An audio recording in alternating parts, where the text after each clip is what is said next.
हम लोग अब यहाँ से बात करते हैं जो भी करंट सिचुएशन है टीम की, ठीक है। अभी हम लोग रिसेंटली टेस्ट सीरीज हारे 3-0 न्यूजीलैंड से। अच्छा, मैं इसमें ना जरा अपना पॉइंट ऑफ व्यू देता हूँ, फिर आप अपना ही बताइएगा एक बार। मुझे ऐसा लगता है जब भी हम लोग कंटेंट भी बना रहे होते हैं तो हम लोग गेज करते हैं कि कमेंट्स में क्या फीलिंग है लोगों की, क्या सेंटिमेंट आ रहा है। तो उससे जस्ट पहले बांग्लादेश वाली सीरीज हुई थी, उसमें एक टेस्ट मैच था जहाँ पे बारिश हो गई थी और सिर्फ 2 दिन बचे थे। एंड रोहित शर्मा ने जो है इंटेंट के थ्रू एंड जो लोग नैरेटिव्स बन रहे थे उस टाइम पे कि बहुत ही अच्छी इंटेंटफुल बैटिंग करी है, पूरी टीम इंडिया ऐसी है जो कि चाहे तो एक दिन में 400 रन भी बना सकते हैं, ऐसे करके इनसाइड 2 डेज उन्होंने वो टेस्ट मैच जिता दिया, रिजल्ट निकाला था लिटरली, व्हिच फेल्ट लाइक कि रिजल्ट नहीं आएगा वहां पे। एंड उस टाइम पे पूरी टीम इंडिया की जो तारीफ हो रही थी, रोहित शर्मा की एज अ कैप्टन जो तारीफ हो रही थी, एंड गौतम गंभीर की एज अ टेस्ट कोच जो तारीफ हो रही थी, that was on another level. This is what we saw on social media. Cut to just 3-4 weeks ahead and हम लोग 3-0 हारते हैं न्यूजीलैंड से। And now all of a sudden एक सेंटिमेंट आ रहा है कि रोहित शर्मा को टेस्ट कैप्टनसी से हटाया जाए, गौतम गंभीर जो है टेस्ट कोच नहीं, उनको सिर्फ वाइड बॉल पे रखा जाए। एंड अगर हम लोग WTC में क्वालिफाई नहीं करते फाइनल्स के लिए तो फिर ये सारे सीनियर्स को हटाया जाए, अश्विन, जडेजा, कोहली, रोहित शर्मा, एंड हम लोग एक नई ब्रीड लेके आए। मुझे पर्सनली एक इशू इसमें ये था कि हम लोग इतने हिपोक्रिटिकल कैसे हो सकते हैं कि अभी 3-4 हफ्ते पहले इन्हीं की तारीफ कर रहे हैं एंड अभी एकदम से ये सब बेकार हो गए।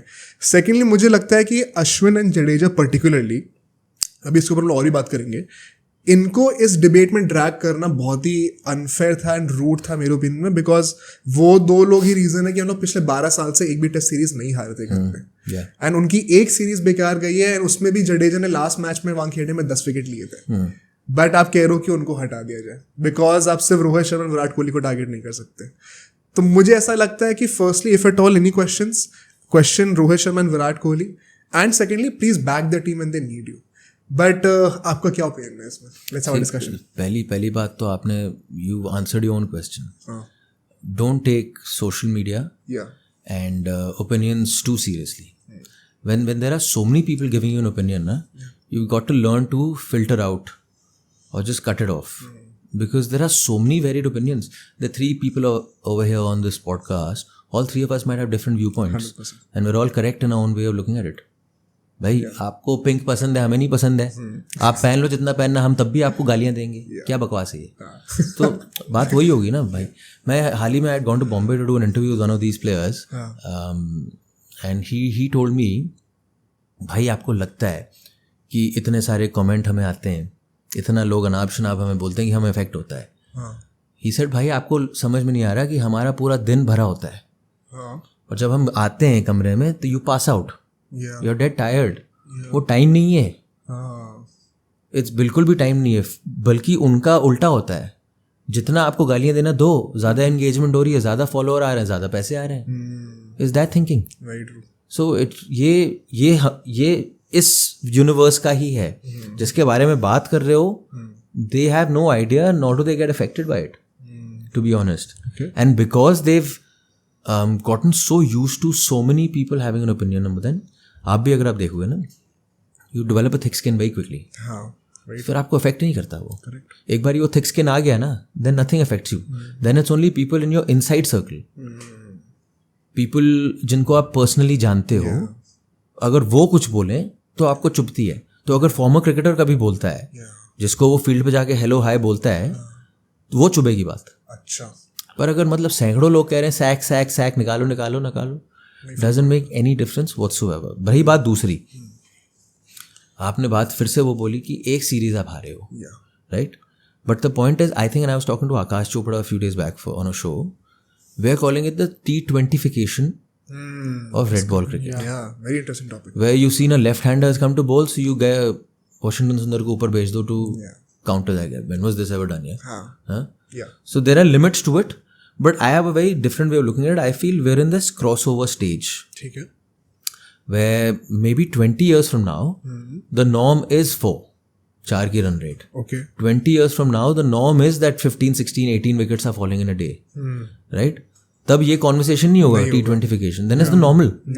आपको अजीब इसलिए लग रहा है, मुझे अजीब इसलिए लग रहा है क्योंकि आप एक ऐसे एरा से आए हो जहाँ पे 2.5 के रन रेट पे चल रहा है, जहाँ पे पूरा दिन लोग बैठे हुए हैं कि मतलब शॉट ऑफर ही नहीं कर रहे हैं, टक टक टक टक टक करे जा रहे हैं। सो आपको अजीब लग रहा है, सडनली हुआ है क्योंकि ये अभी हुआ है। It's a recent phenomenon. Should we go to it? I don't think so we should go for it. I genuinely feel कि red ball cricket should be respect it for the way it's played. And उसका फायदा T20 को भी होगा, because अगर हर चीज आपने Ferrari बना दी तो एक टाइम आएगा जो कहेगा यार ये क्या है यार, जो भी मैं ऑन कर रहा हूँ, चाहे वो कलर्ड क्लोथिंग में है चाहे वाइट क्लोथिंग में, सब ऐसे खेल रहे हैं. It's so boring. Isn't the beauty of cricket one that you have different conditions in where you go? You must respect that. अगर सब सेम कंडीशंस में खेलने लग गए, it is so boring. Football की बात करो ना, वो एक मैनिक्योर्ड फील्ड है, उसमें फिर आपका स्किल आता है and all of that. But अगर वो एडेड लेयर आ गया, that's gonna heighten your sport मेरे हिसाब से, राइट? तो आपको रेड बॉल क्रिकेट को उसका दर्जा देना चाहिए. इफ दैट मीन्स कि आप रेड बॉल का जो प्लेयर है उसको बोलो आप सिर्फ रेड बॉल खेलोगे, आप फर्स्ट क्लास क्रिकेट खेलोगे, आपने जाना ही नहीं है वहाँ पे. द डिलेमा कम्स, क्योंकि फिर वो देखता है बेचारा, क्योंकि वो धूप में थका टूटा पूरी साल खेल रहा है, 2 महीने का लीग लड़का 15 करोड़ 10 करोड़ लेके जाता है. तो आपको कहीं ना कहीं as being a board or someone who is running the sport, you need to say don't worry, we are giving you maybe not 50%, 30%, 40%, 50%, somewhere close to it, because that's the economics that are backing it, so they're spending it. Correct. But somehow I feel that fund जो अभी शुरू हो रहा है, एक fund हो रहा है ना शुरू with India, Australia and England, it's a step in the right direction. उसकी अगर आप और भीतर उसमें जाओ तो वो कह रहे हैं कि it's hardly any money, but it's a step in the right direction, right? First step is never the final step. The first step is also the most important step, because that first step is taking you to where you want to go. Right. तो पैसा अभी चाहे कम हो, but eventually जो आप इतना पैसा T20 से बना रहे हो और अब T10 से बनाओगे, सर T10 आने वाला है, बड़े जोर शोर से आने वाला है T10. तो जो इतना ये पैसा बनेगा टू कीप देम अलाइव, ताकि they do well and continue to do the heights that are touching economically and whatever, you need to shower money to red ball cricket, ताकि एक वो फटीग ना सेट इन करे यार. That fatigue should not set in. Red ball cricket will never match T20 cricket, T10 cricket in terms of broadcasting values, in terms of numbers or whatever. It will never do it. Because it just doesn't, हो ही नहीं सकता.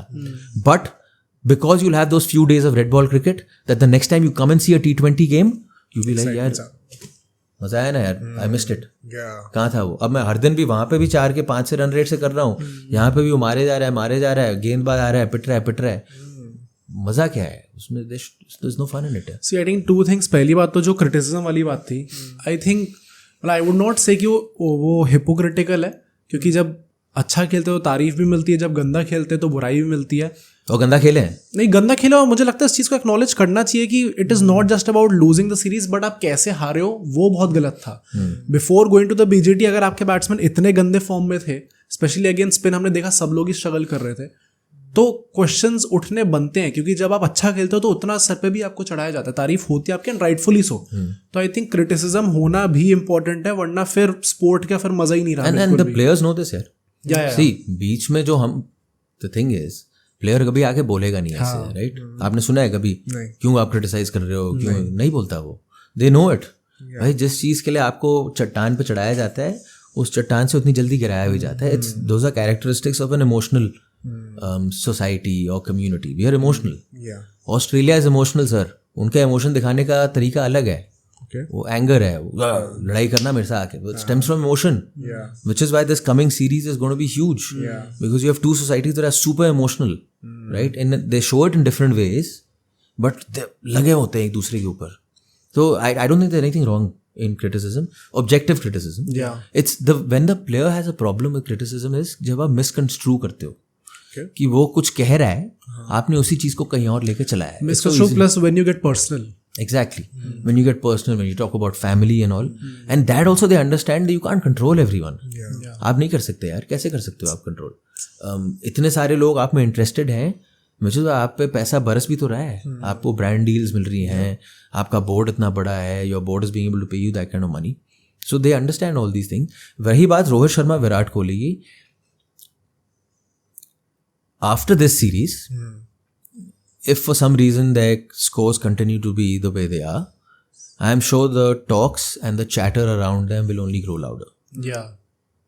Should they go is a different story, but the chatter will definitely grow louder. There's no doubt about it. अब सोचो अगर एक clip इतनी बढ़िया थी तो पूरा का पूरा पॉडकास्ट कितना बढ़िया होगा. तो अगर आपको इसी क्लिप का पूरा पॉडकास्ट देखना है तो यहाँ पे क्लिक करिए, और अगर आपको ऐसे ही और क्लिप्स बिंज वॉच करनी है तो यहाँ पे क्लिक करिए.